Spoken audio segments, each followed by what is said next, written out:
చాలా ఔషధ గుణాలు ఉన్నాయి. సర్వరోగ నివారణి అనొచ్చండి ఆకుని. అంత హెల్తీ ఇది. బ్లడ్ ప్రెషర్, బీపీని తగ్గించడానికి ఈ ఆకు చాలా బాగా పనిచేస్తుంది. బీపీ లేని వాళ్ళకి బీపీ రాకుండా కూడా చేస్తుంది. గుండె వ్యాధులు, గుండె జబ్బులు రాకుండా చేస్తుంది. కిడ్నీలో స్టోన్స్ రాకుండా చేస్తుంది. ఇండైజెషన్ ప్రాబ్లం ఉన్న వాళ్ళకి కూడా చాలా మంచిదండి. ఇలా చెప్పుకుంటూ పోతే ఎన్నో ఆరోగ్య ప్రయోజనాలు ఉన్నాయి. ఒకసారి మీరు గూగుల్ చేసి చూడండి.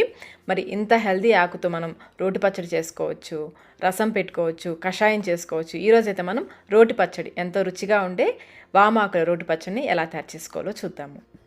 ముందుగా వామాకుల్ని శుభ్రంగా కడిగేసి ఈ విధంగా జాలిగిన్నెలో వేసి పెట్టేసుకుంటే నీళ్ళన్నీ వడారిపోతాయి.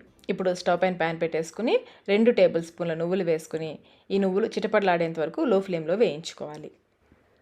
నువ్వులు చక్కగా వేగిపోయాయి. ఇప్పుడు వీటిని ఒక ప్లేట్లోకి తీసేసుకుని ఈ నువ్వుల్ని పూర్తిగా చల్లారనివ్వాలి.